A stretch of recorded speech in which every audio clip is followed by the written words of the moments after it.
Bismillahirrahmanirrahim. Assalamualaikum warahmatullahi wabarakatuh, fifth graders. Gimana kabarnya hari ini? Mudah-mudahan sehat selalu ya. Oh ya, kemarin pada nyate kan pastinya. Nah, biar lemak-lemak dari satenya luntur, sebelum belajar kita berdiri dulu, terus kalian ikuti video berikut ini. Oke, silahkan.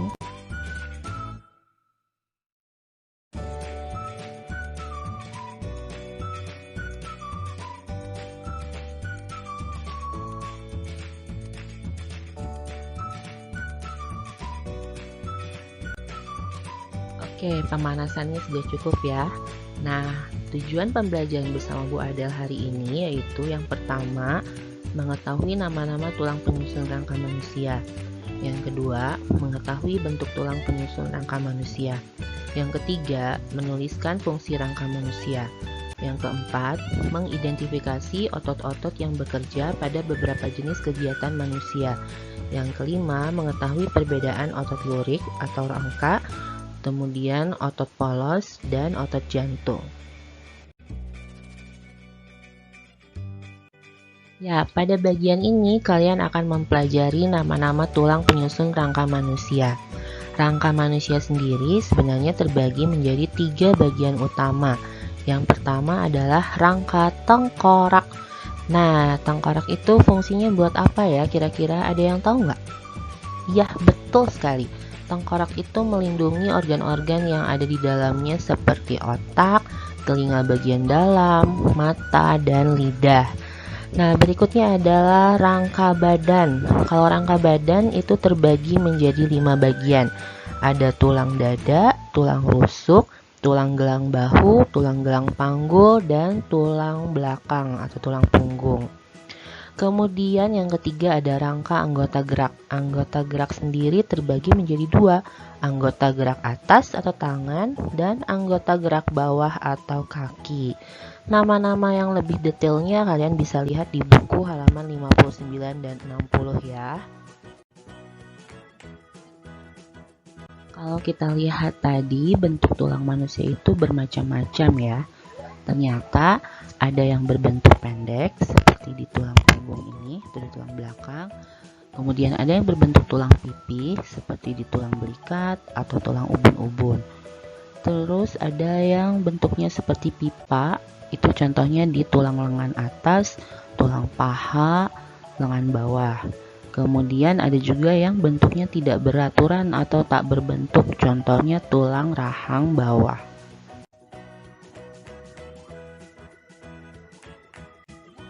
Setelah tadi kita mengetahui nama beberapa tulang dan juga bentuknya, maka saat ini kita akan belajar fungsi rangka manusia itu untuk apa. Yang pertama, karena struktur tulang itu keras, maka tulang itu berfungsi untuk menyangga dan menunjang tubuh. Kemudian, tulang-tulang juga berfungsi untuk pelindung organ dalam dan memberi bentuk tubuh. Nah, berikutnya sebagai alat pergerakan pasif dan tempat melekatnya otot. Kemudian tempat pembentukan sel darah dan juga sebagai tempat penyerapan dan pelepasan kalsium. Makanya sejak bayi kita harus banyak minum susu. Untuk apa? Supaya kebutuhan kalsium tulang kita terpenuhi dengan baik. Kalau kita lihat fungsi rangka dari bagian-bagiannya, maka bagian tengkorak itu berfungsi untuk melindungi organ otak, telinga bagian dalam, mata, dan lidah. Kemudian bagian badan, terutama tulang dada dan tulang rusuk, itu melindungi organ jantung, paru-paru, saluran pernapasan, dan saluran pencernaan. Tulang rangka bagian atas itu berfungsi untuk misalnya menggenggam, memegang, memukul, melempar, mengangkat, mendorong, dan memungut. Sedangkan tulang anggota gerak bawah atau kaki fungsinya untuk berjalan, berlari, dan menahan beban tubuh kita.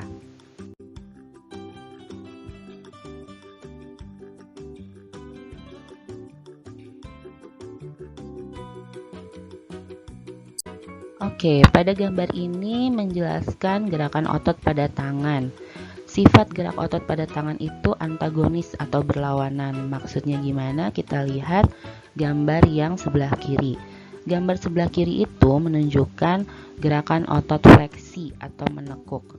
Pada saat tangan kita menekuk, otot bisepsnya itu berkontraksi atau mengkerut, sedangkan otot tricepsnya itu merenggang atau merelaksasi.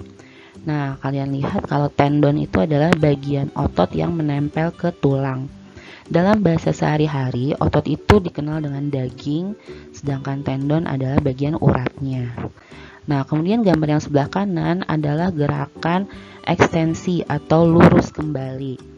Jadi setelah tangan kita ditekuk, tangan kita bisa kembali lurus. Itu disebutnya gerakan ekstensi. Pada gerakan ekstensi, otot bisepsnya itu merelaksasi, sedangkan otot tricepsnya berkontraksi, jadi saling berlawanan. Pada tabel ini, kalian bisa melihat tentang perbedaan antara otot polos, otot lurik, dan jantung. Pada otot polos, itu bentuk selnya seperti gelondongan kayu, tapi meruncing di kedua ujungnya. Di tengah-tengahnya terdapat satu sel inti dan tidak memiliki garis melintang atau dia polos, makanya disebut otot polos. Kemudian cara kerjanya di luar kesadaran kita, jadi bukan kita yang mengatur, dia udah otomatis Allah yang mengaturnya. Gerakannya lamban, dia terdapat di usus, pembuluh darah, dinding rahim. Kemudian otot lurik itu sel-selnya berbentuk panjang silindris, mempunyai banyak inti sel tapi di pinggir-pinggir, di tepi-tepi. Nah, ciri khasnya adalah dia punya garis-garis melintang, jadi seperti lurik-lurik gitu bentuknya. Kemudian cara kerjanya di bawah kesadaran kita, jadi kita yang nyuruh ke otak, baru otak yang menggerakkan ototnya, seperti itu. Gerakannya cepat. Nah, terus terdapat di rangka atas atau tangan dan rangka bawah atau kaki. Kemudian berikutnya ada otot jantung. Otot jantung itu bentuknya panjang-panjang silindris dan bercabang. Ya, itu ciri utamanya, dia punya cabang.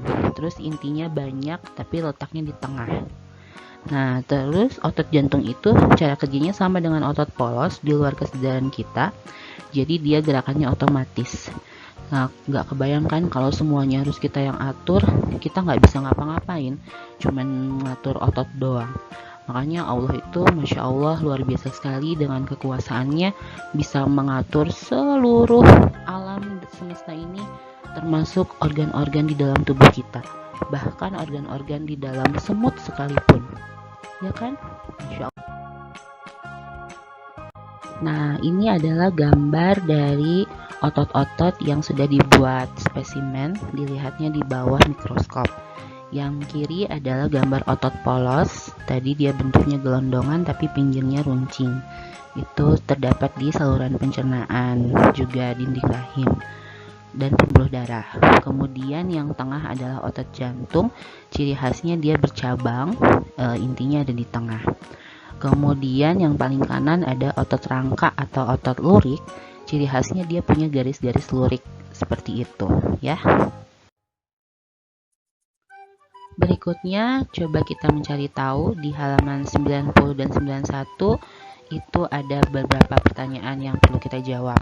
Yang pertama, kita diminta untuk mengidentifikasi jenis-jenis otot yang bekerja jika kita melakukan kegiatan berikut ini. Ada berdiri, bersepeda, bermain basket, menulis, dan berbicara. Kenapa jawaban semuanya otot lurik atau otot rangka? Ada yang tahu? Ya, betul, karena kegiatan tersebut kita yang mengendalikan, kita yang inginkan, sehingga yang bekerja adalah otot lurik. Karena sifat otot lurik itu adalah bekerja sesuai dengan permintaan kita, ya. Kita yang request, baru otak yang menggerakkan otot-ototnya. Kemudian ada pertanyaan berikutnya, otot polos dapat ditemukan di mana saja? Ya, seperti yang tadi sudah kalian dengarkan, otot polos itu dapat ditemukan di dinding pembuluh darah, saluran pencernaan, paru-paru, dan ovarium. Nah, kali ini Ibu mau bahas tentang gerakan sholat. Berdasarkan penelitian dari Dr. Herbert Benson, beliau adalah peneliti Harvard University. Nah, diambil dari Quran Surat Al-Isra ayat 78 yang artinya, dirikanlah sholat dari sesudah matahari tergelincir sampai gelap malam, dan dirikanlah pula sholat subuh. Sesungguhnya sholat subuh itu disaksikan oleh malaikat. Hasil penelitian beliau menyebutkan bahwa gerakan sholat itu, terutama di subuh hari, itu seperti menjadi sebuah meditasi. Meditasi itu jadi seperti sebuah cara untuk penyembuhan penyakit, untuk mengembalikan energi-energi yang telah hilang. Ya, sholat itu yang dilakukan dengan gerakan yang betul dan teratur ternyata dapat menurunkan tekanan darah, menjaga kebugaran tubuh, memelihara energi kehidupan, meningkatkan kekebalan tubuh manusia. Selain itu, sholat itu kan membutuhkan energi kecil, namun meningkatkan daya tahan tubuh dan mengurangi kelelahan. Nah, terus pernafasan juga jadi teratur gitu dengan gerakan-gerakan sholat itu. Gerakan sholat yang diulang-ulang dan teratur meningkatkan juga kekuatan otot dan daya tendon kita. Jadi, sholat kalian harus betul-betul dirasakan gerakannya sampai kalau misalnya kalian kecapean terus kalian sholat rukunya betul, punggungnya lurus, itu kadang suka ada krek gitu ya, tapi setelah itu jadi enak gitu badannya. Nah, kalau gerakannya sudah betul seperti itu, maka otot-otot yang tadinya lelah akan kembali sehat.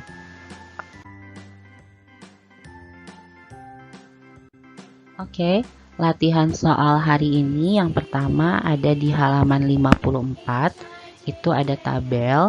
Kalian isi nama tulangnya dengan tulang dahi, tulang rahang bawah, tulang paha, tulang punggung, dan tulang ubun-ubun. Kemudian masing-masing tulang tersebut kalian checklist bentuknya, apakah termasuk tulang pipih, tulang pipa, tulang pendek, atau tak beraturan. Latihan yang kedua ada di halaman 61. Kalian lengkapi tabelnya dengan nama-nama tulang yang menyusun rangkanya.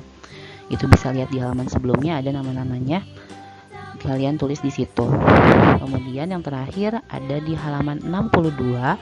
Kalian lengkapi tabelnya dengan fungsi rangka sesuai gambar yang diberikan. Tadi sudah Ibu jelaskan ya, di bagian fungsi rangka tinggal kalian isi saja. Oke, kalau masih belum jelas boleh kalian japri wali kelas kalian masing-masing. Baiklah, demikian pembelajaran tentang rangka hari ini. Kalian bisa mengerjakan soalnya dengan baik. Dan sebelum itu, marilah kita akhiri dengan membaca hamdalah bersama-sama. Alhamdulillahirrabbilalamin. Silakan kalian kerjakan dengan penuh keceriaan dan tetap semangat.